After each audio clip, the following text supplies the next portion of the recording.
Hey, Zach here. In honor of hitting 1,000 subscribers, I'm going to be implementing a new feature on my channel where I do some short videos in the middle of the week sometimes if I find something that doesn't really warrant a longer video, but is still really cool. This is one such case, the Gaithersburg train station. We're going to take a look at it and hopefully see some trains on this very active train line.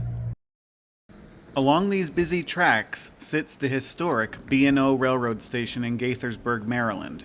Speaking of busy, here comes a train now.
I hope you noticed that scale test car at the end. That was my first time seeing one on a train. They are used to calibrate the scales used to weigh railroad cars. So back to the station. To understand the history of the Gaithersburg train station, let's look back at the history of Gaithersburg itself. The area known as Gaithersburg was settled in 1765 as a small agricultural settlement called Log Town. Prominent citizen and landowner Benjamin Gaither built his home in the area around 1802, and by the 1850s, the Log Town name had fallen out of use, with the inhabitants instead calling the settlement Gaithersburg. In 1873, the Baltimore and Ohio Railroad built their metropolitan branch through the area, constructing a small freight depot to service the many productive farms in the area. The name for the stop was Gaithersburg, even though the town wouldn't be officially incorporated under that name until 5 years later in 1878. The railroad brought rapid growth to the area, and the small freight depot was insufficient to handle the increased passenger and shipping needs. So in 1884, the B&O built a picturesque Victorian brick station and accompanying freight house. Designed by E. Francis Baldwin, who designed many other structures for the B&O, including the iconic Point of Rocks station. And if you haven't seen my Point of Rocks video, I encourage you to check it out after this one. Here is a picture of the station in the early 20th century, looking fairly similar to the way it looks today. There is a shed at the far right that may be part of the prior depot at the area. In any event, this shed does not survive into the present day. The impressive station attracted even more businesses and residents to the area, fostering the growth of Gaithersburg for decades to come. Because of the large amount of farmers bringing their goods to the train in Gaithersburg, the B&O ran locals between there and Washington, D.C. To facilitate the turning of engines for the return trip, the B&O installed a Y track just west of the station in 1888. This Y was used until the 1950s, and presently there are buildings built on the right-of-way. But you can see where it used to be in this old aerial shot. As originally constructed, the station was fairly symmetric, with a ticket office in the middle and separate ladies' and gentlemen's waiting rooms on either side. In the early 20th century, the station was extended a bit on the east side, breaking that nice symmetry, but adding much-needed space. In these comparison pictures, you can note the difference between the original structure and the extended station.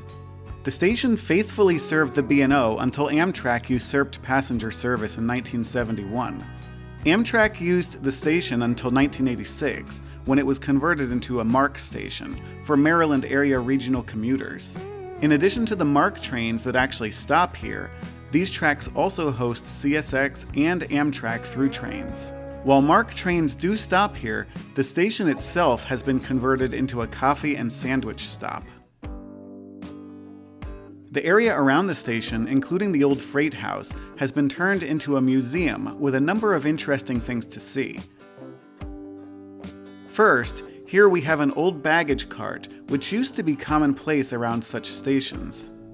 In the background, you can see the steam engine on display here too. We will get to that in a moment. Let's just check out the station building first. Here we're approaching the station extension. I like this shot because you can still see the difference in brick color for the extension, even over 100 years after it was added.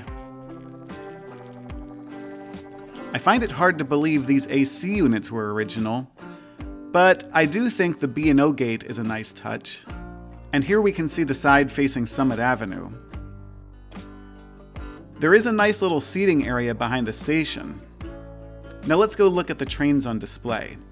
This is engine number 14 of the Buffalo Creek and Gauley Railroad, which was a small coal hauling company in West Virginia that operated from 1904 to 1965, using steam engines that whole time.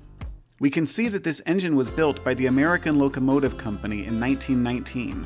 This engine was actually involved in a wreck in 1956 when it plowed into the back of another train. Luckily, no one was hurt in the collision, and the locomotive was eventually repaired and returned to service.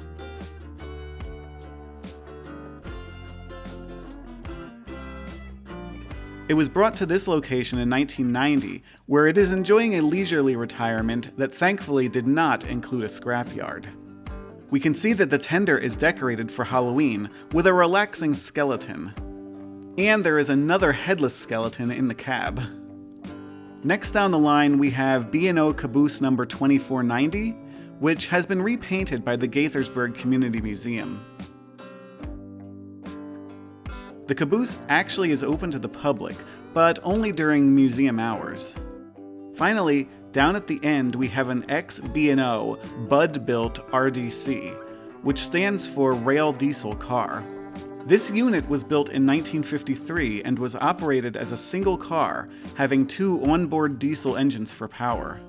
After the B&O, it was used by Mark until finally being retired in 1989.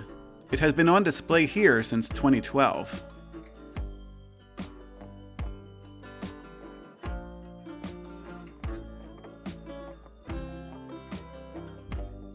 I always like to check if these storage tracks are still connected to the active rail line, but in this case, it looks like they are disconnected. I really would have liked to check out the museum in the old freight house, but unfortunately it was closed. I guess it gives me a reason to go back.